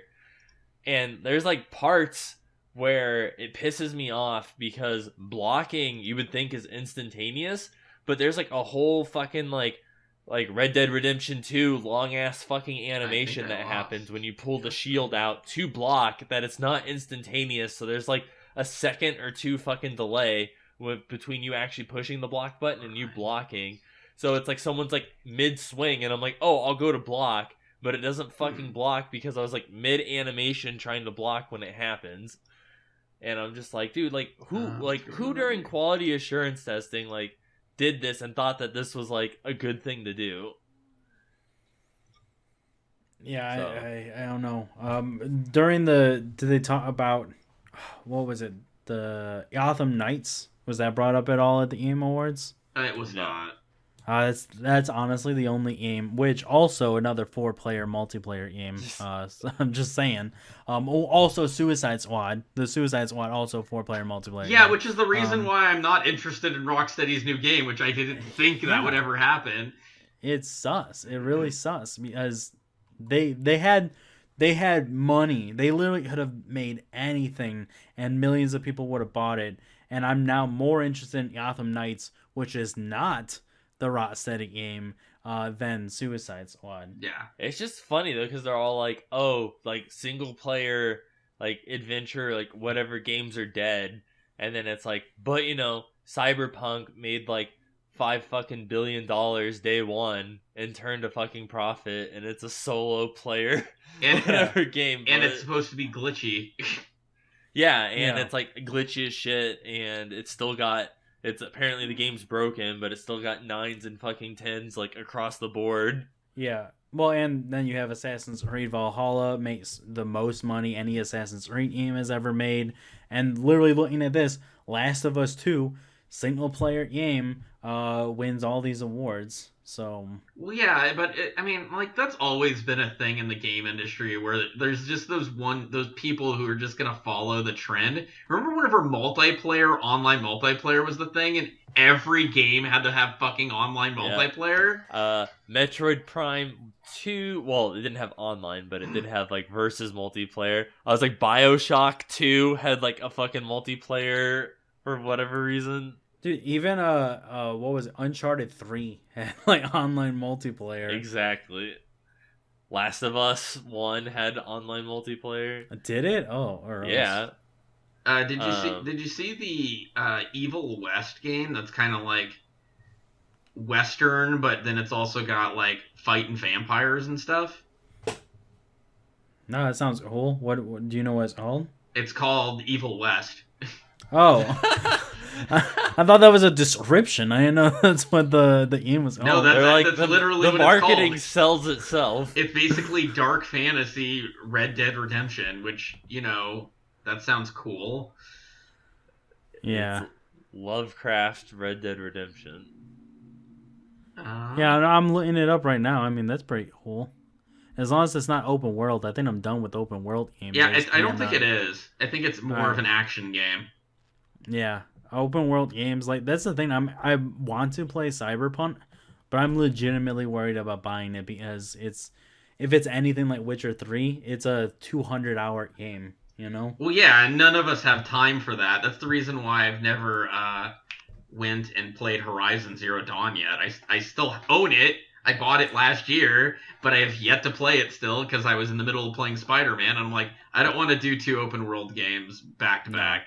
I think Spider-Man's perfect. I have not played the Miles Morales one yet, but as I don't have a PS5 because I'm not one of the 12 people that bought it at midnight. But Spider-Man's like perfect. It's like, yeah, it's open world, but the traveling around open world is so fun. It doesn't like matter, and it's achievable goals. Like like you do 5 things, the region's captured, you're done. Where there's like some of these games like Red Dead Redemption, it's impossible. It's an infinite amount of tasks to do. There's no clear indication. There's no regions unlocked or whatever. Yeah. It's too much. It's too much. Video games is a young man's world now. It probably always was, but we've become old. Yeah, we were young. Yeah. Yeah, I think the thing that I play mostly now is just like indie games that I know I can beat in a certain amount of time. Although that said, I am finally going to beat Bloodborne, yeah. I was like, but now, since Skyrim's on Game Pass, you can play Skyrim on the new Xbox. So now it's almost on every console again. So you'll buy it again on the new Xbox? Yeah, I'll buy Game Pass just so I can play it on the new Xbox. Damn it. I don't have anything else to go on, guys. Yep. We've got we've got Microsoft Flight Simulator if anyone wants to talk about that. No. Yeah. But all right. Well, I mean, I love a 3-hour podcast as much as the Nets guy, but hasn't been 3. It's been 2 hours. I'm commenting as for the avid listeners that hum every week. The one that I did with Tanner and Justin, it was over 3 hours. Yeah, but we also had to review like 40 Marvel movies. Yeah, which, if I may, now that I am the person that has seen New Mutants, it's unwatchable. All right. I'm glad we put it where we put it on the list, then. Is it really that bad? It's really bad. Is it worse than Dark Phoenix? Yeah, without a doubt. What? Yeah, it's... Is it worse than X-Men Apocalypse? Oh, yeah, without a doubt. Yeah. No! Yeah. I refuse it is, to believe. I worse than Ivan Ooze Apocalypse. It is not as bad as Wolverine Origins, all right? I will say that. But it is really, really bad. I won't... This isn't an episode about that. But, I will say this. Magic... What upsets me the most is Magic is perfect. Ilyana Rasputin, her character is amazing, and there's a major boss battle at the final climax of the movie that's literally just her, while all the other characters run around being like, I don't know what to do, as I can only turn into a dog. But other than that, the entire movie's trash. The plot makes no sense. There's only 6 characters in the entire movie. There are no other characters. There's not even side characters or background characters. It's weird. It's half an X-Men movie. Like imagine if you took the hid part of X-Men, the hids in the school, but remove all the other hids and then have no plot whatsoever and no actual bad guys or anything, and the movie's literally them just being like, I want to know what it's like to hiss somebody. I gotta do the dishes. Hey, let's play Never Have I Ever. And then all of a sudden, one boss battle, and then that's the end of the movie. Weird. Yeah, it sounds like it felt like if it was two different movies and the bad one like won or something. Like I don't know. It sounds like there's like a bunch of footage, and they're like, "All right, well, what movie can we cut with what we have?" And they're yeah, like, that's what it was. It really was. And what was it? There were all these rumors that apparently Sacha Baron Cohen was going to be Warlock, and they were going to set up this to like have a trilogy with the techno aliens for X-Men, and John Hamm was supposed to be Mr. Sinister in the movie, and like I'm so glad they did not do that, so that they could have a good Mr. Sinister in the MCU in 37 years. It sounds like it just went through development hell. That's what it absolutely sounds like. Yeah, I don't. The thing is, it's not a full movie. Like it just does not feel like a full movie. It really does feel like they just took a bunch of footage that they were planning to like make a movie around, and they just like the plot points don't even add up. It's just like this happens, and then this happens, and then this happens, and a movie. Huh? Is it weird that you telling me how bad it is makes me want to watch it? Like the most I've ever wanted to watch it since it came out. Yeah, I mean. Yo ahead. I spent $6 renting it, and I wish I had my $6 back.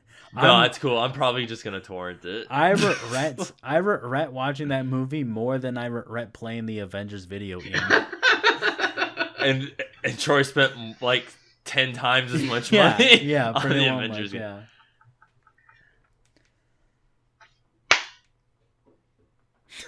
All right, guys. Well, I appreciate you both being able to come on. I know Tanner and Brandon were supposed to join us, but due to my incessant need to get tattooed and the fact that everyone has conflicting schedules, not everybody could, be a part of today's podcast. But we are planning on recording next Saturday for sure. For sure. Like, we're gonna record. Yeah. I'm 100% sure that's happening. Okay, I'm not getting any more tattoos. So unless you fuck it up, I'm gonna get a tattoo next week. Yeah, Matt's gonna get the New Mutants DVD cover tattooed on his chest. But we're gonna be ranking Star Wars movies. Not like Christmas specials, not Mandalorian, just episodes 1 through 9, and then Rogue One and Solo. I'm sure it will be a very entertaining day because Tanner and Brandon are both huge Star Wars fanboys. And I know everyone probably has hot takes on the different movies. Like, I know for certain Brandon does not... Like, Brandon actually enjoys the last trilogy, which, besides Force Awakens, I fucking hate the last two movies, so... I'll save it for the episode, but I know that this is gonna be. I mean, it's probably gonna be the same as the Marvel list, where there's gonna be a couple where I strongly feel the opposite of what everyone else feels for some of the movies. Mm-hmm. But all right, man. Well, I'll are we still rolling? Yeah, he's got to do the sign off. Yeah, all yeah, right. Yeah. We're still signing off right now. I was all right. A 5-hour sign off. Yeah, but that is, going to be coming soon. And that's your pixel life. Yeah, and that's your pixel life. And I hope everyone has a Merry Christmas, a Happy Hanukkah, Kwanzaa, if that's your thing. And anything from you, Matt? Nope. Nope. Where's Boss Battle? Is that done yet? Oh yeah, dude. That is the thing that I have to talk about. So yeah, if you backed Boss Battle on the Kickstarter, make sure you go onto the Kickstarter in the comments and be like, "Where the fuck's my game? It's been 2 months since the Kickstarter." We definitely haven't run away to Mexico, if that's what anyone's assuming. There wasn't enough money to run away to Mexico with. But yeah, Matt did get a red eye to Austin, Texas, though. So the art is still getting made. That is generally where we are. We're all part-timers, including the main artist who does all the illustration work. So that's what's taking its time, and he's working his way through retail work now that he's finally got out of college. And so that's demanding a lot of his time, especially with it being the holidays. So that's where that is. Dingle, yep. What's Troy working on?